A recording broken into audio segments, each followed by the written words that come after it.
자, 다음 기사로 좀 넘어가 보겠습니다. 여기 보시죠. 동아일보 기사입니다. 굉장히 지금 논란되고 있는 사안입니다. 남녀 혐오 성대결로 번진 이수역 폭행 사건. 정확하게는요, 이수역 인근의 주점에서 벌어진 폭행 사건이죠. 자, 주장들이 맞서고 있습니다. 남자, 머리가 짧다는 이유로 여성들을 때렸다. 아니다. 여자가 한남 커플이라며 먼저 시비를 걸었다. 남자 셋, 여자 둘, 술집서 쌍방 폭행. 그런데요, 진상 확인 안 됐는데 가해자 처벌하라. 이런 청와대 국민청원에 30만 명이 넘게 참여를 했어요. 그래서 이 부분도 또 논란입니다. 경찰은요, 여성들이 먼저 신체 접촉이 있었다. 이런 입장을 내놓고 있습니다. 자, 그럼 여기서 박진아 아나운서가 이 이슈와 관련된 이슈톡 준비했습니다. 들어보시죠. 서울 이수역에서 발생한 폭행 사건이 남녀 갈등으로 번지고 있습니다. 이 사건은 지난 13일 새벽 이수역 인근 한 주점에서 술을 마시던 성인 남성 3명과 같은 술집에 있던 여성 2명이 폭행으로 시비가 붙은 사건인데요. 남성들과 시비가 붙은 여성 중 한 명이 자신이 피해자라며 SNS에 글을 올렸고 이는 대중들의 이목을 끌었습니다. 경찰의 본격적인 조사가 시작되기도 전에 청와대 국민청원 게시판 등 인터넷에선 남성들을 일방적으로 가해자로 비난하고 이 사건을 여혐 범죄로 규정했는데요. 남성 측은 이에 거세게 반발하면서 이른바 남혐, 여혐 여론이 형성됐습니다. 경찰은 남성 3명과 여성 2명을 쌍방 폭행으로 입건하고 강력팀을 투입해 조사하고 있는데요. 폭행 상황을 두고 양측의 주장은 엇갈리고 있습니다. 남성 일행은 시끄럽게 떠들어서 조용히 해달라고 하자 여성 측이 먼저 시비를 걸었다고 주장했고요. 여성 일행은 다른 남녀 커플의 시비가 붙었는데 관련 없는 남성들이 여혐 발언을 하고 폭행했다라고 주장했습니다. 경찰은 어제부터 입건된 5명을 차례로 불러 사건의 경위를 물을 예정이었지만 일정이 미뤄지게 됐다는데요. 인터넷과 언론 등을 통해 사건이 커지면서 부담을 느낀 걸로 보입니다. 경찰은 먼저 CCTV 분석에 주력했는데요. CCTV 확인 결과 술집 안에서 여성들이 먼저 신체 접촉을 한 사실이 확인됐다고 밝혔습니다. 또 전날 사건 현장에 있었던 주점 업주를 불러 진술을 확보했는데요. 업주는 여성 일행이 먼저 소란을 피웠다는 취지로 진술했습니다. 경찰은 이 사건에 대해 쌍방 폭행의 경우 정당방위 판단을 위해 면밀한 조사가 필요하다고 전했는데요. 각각 제출한 증거 자료들, 또 이와 함께 CCTV 분석, 업주의 진술 일치 등을 확인할 계획이라고 밝혔습니다. 앞으로 경찰 수사에 관심이 쏠립니다. 지금까지 박진아의 이슈톡이었습니다. 와, 여기 살아, 여기.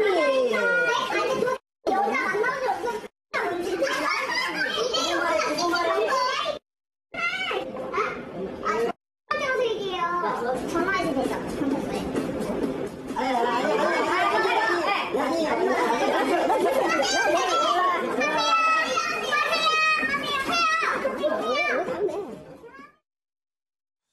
자, CCTV 영상을 저희가 봤는데요. 사실 엄격히 따져보면 이번 사건은 주점에서 뭔가 폭행 사건이 일어난 일. 어떻게 보면 단순할 수도 있습니다. 그러나 이 사안이 남성 혐오, 여성 혐오 문제로 번지면서 이상하게 가고 있습니다. 그 얘기 여기 좀 기사가 추가로 준비되어 있습니다. 보시죠.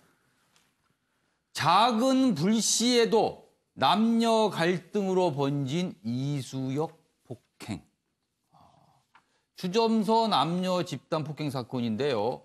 여혐 범죄다. 아니다. 여자가 시비를 건 거다. 온라인에서 성대결 논쟁이 불붙었습니다. 그러자 논란 커지자 목격자는 부담을 느낀 듯 조사를 지금 거부하고 있다는 내용입니다. 먼저 조대진 변호사. 네.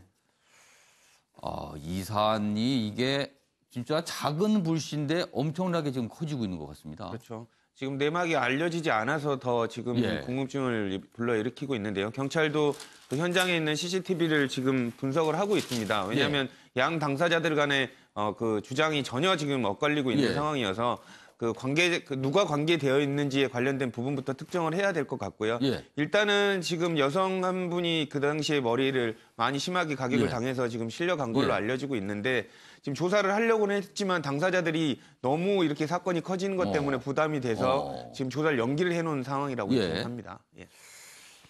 이게 보면요. 일단 경찰은 여성 쪽에서 먼저 신체 접촉이 있었다라도 CCTV 확인 결과 그렇다고 입장을 냈어요. 예. 이게 그럼 어떻게 발단이 어떻게 된 거라고 봐야 되는 겁니까? 그러니까 이게 이제 CCTV가 있어요, 이 주점 안에. 예. 근데 CCTV는 이제 그 음성은 안 들리고 예. 영상은 있으니까. 예. 애초에 시작은 남자 3명인 일행이 있고 예. 남녀 커플 일행이 있고 예. 여자 2명의 일행이 있었던 거예요. 이게 일행들이 세 일행이 각각 있었군요. 그런데 처음엔 여자 둘 일행과 남녀 커플 사이에서 뭔가 그 좀 언쟁이 있었던 예, 것 같아요. 그래서 남녀 커플이 먼저 나갔어요. 예. 그 다음에 이 남자 3명 예. 일행과 여자 2명 일행이 서로 이제 그 충돌이 시비가 되는 붙는데 예.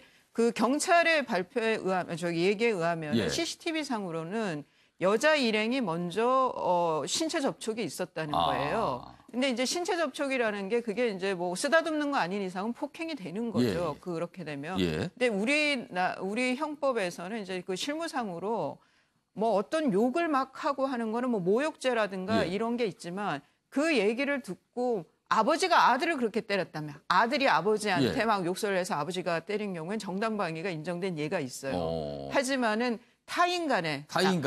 남남일 때는 먼저 때린 쪽이 폭행이 되는 거거든요. 그러니까 욕을 한 쪽보다는. 예. 그러니까 뭐 욕을 듣고 그게 정당방위로 인정되는 건 굉장히 범위가 좁아요.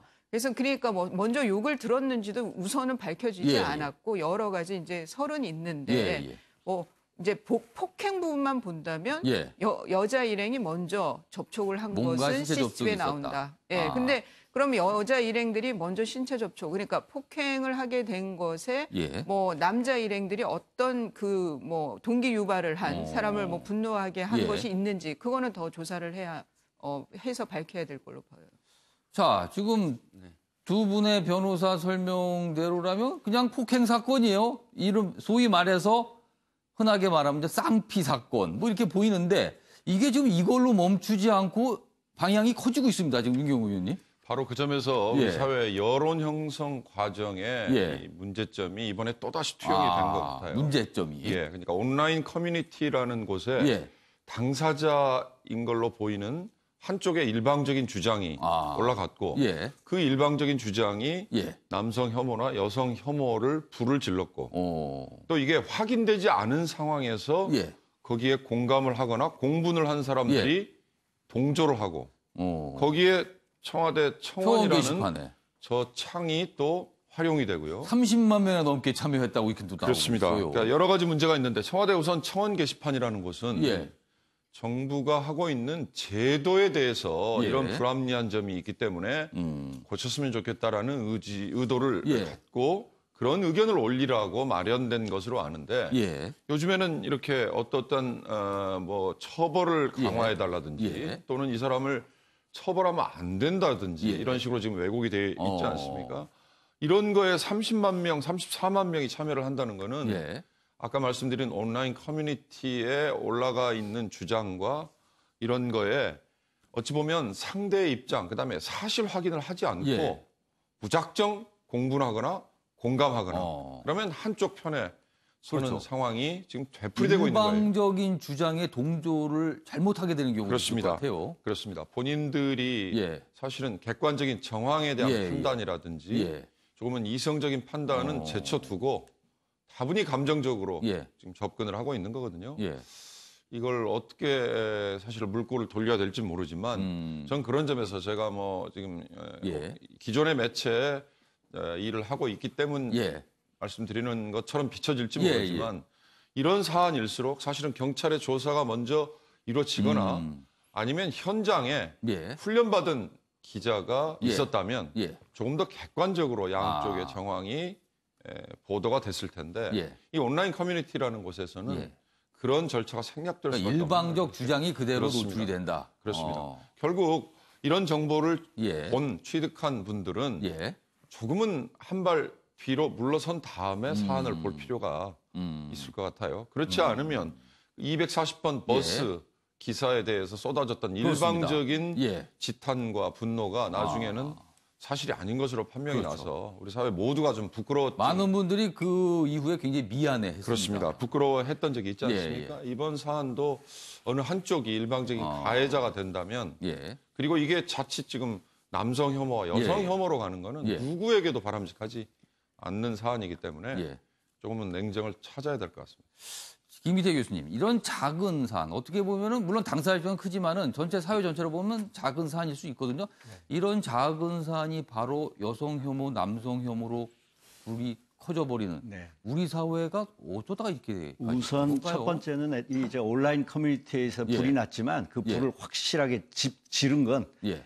모든 언론입니다. 그래서 언론의 선정성이 이런 예. 문제를 낳았다는 하나의 요인이고요. 예. 두 번째는 이제 이른바 진영 논리입니다. 저도 처음 이 사건을 접한 게 제가 참여하고 있는 커뮤니티에서 이 억울한 일이 있다. 클릭해달라 이런 이제 그 내용을 보고 처음 알았거든요. 예. 그다음에는 이제 대부분 사람들의 반응이 이게 우리 편이 지금 제기한 문제냐 상대편이 제기한 문제냐의 진영 논리의 가치입니다. 그러면 요번 같이 이렇게 남녀로 갈렸거나 또는 약한 자와 강한 자로 갈렸거나 이제 더 가면 정치적으로도 갈리겠죠. 예. 이런 진영에 한번 진영 논리에 빠지면 우리 편의 잘잘못을 따지기 전에 예. 상대편은 잘못돼 있고 우리 편은 옳다는 쪽으로 가니까 이런 확산된 그래서 명확한 사건인데 여기에 진영 논리가 또 적용이 그렇습니다. 된다. 그러다 보면 어떤 게 진실인지와 관계없이 예. 우리 편과 저쪽 편의 싸움이 이번에는 남성 혐오와 여성 혐오라는 주제가 맞붙어쳐서 예. 제어가 불가능한 상태로 불거졌다 이렇게 봅니다. 그래서 아이. 이제는 이때 앞에서 말씀드렸지만 사건의 진실을 정확히 정리하는 문제하고 윤 의원님이 말씀하신 것처럼 우리 사회 여론 형성 과정 그리고 이거를 정리하는 우리 사회 성숙성 함께 고민해야 된다. 그럼 여기서요, 경찰 쪽의 설명이 좀 있습니다. 그 얘기를 좀 들어봐야겠습니다. 보시죠. 시의 남자들 한 3명하고 나중에 또 친구들 따라가니까 4명이 됐고 그다음에 여자 1명하고 이제 주부들 임의동행을 했고 나중에 우리 형사과 와서도 임의동에서 왔습니다. 이런 거 예, 관련해서 엇갈립니다. 서로 주장이 엇갈립니다. 여자는 남자한테 일방적으로 맞았다 그러고 남자는 여자들이 원인을 제공을 해서 이렇게 밀치고 이래서 시작했다고 말하니까 서로 다릅니다. 그건 제가 좀 확인 중에 있습니다. 아직 확인이 안 된 거고요. 그거 지금 발생한 지 제가 이틀밖에 안 됐어요. 이틀 됐지만 피해자분들이 와서 진술을 해주면 피해 상황이 더 특정하기 쉬운데 피해 주소를 아직 진술 안 하셨거든요. 네, 아직까지 맞아요. 확인되지 않았습니다. 각 당사자는 인적사항 다 특정되어 있기 때문에 네네. 빨리 소환해가지고 각자 갖고 있다고 주장하는 동영상이 있다고 하니까 그것도 확보를 해서 진위 여부를 빨리 신속하게 수사해서 밝혀야죠. 네. 중요한 거는 정확하게 무슨 일이 벌어진 건지 이걸 경찰이 빨리 밝혀내는 거죠. 그 전까지는요, 조금 지켜보는 시간을 가져야 되지 않을까 이런 생각이 좀 듭니다.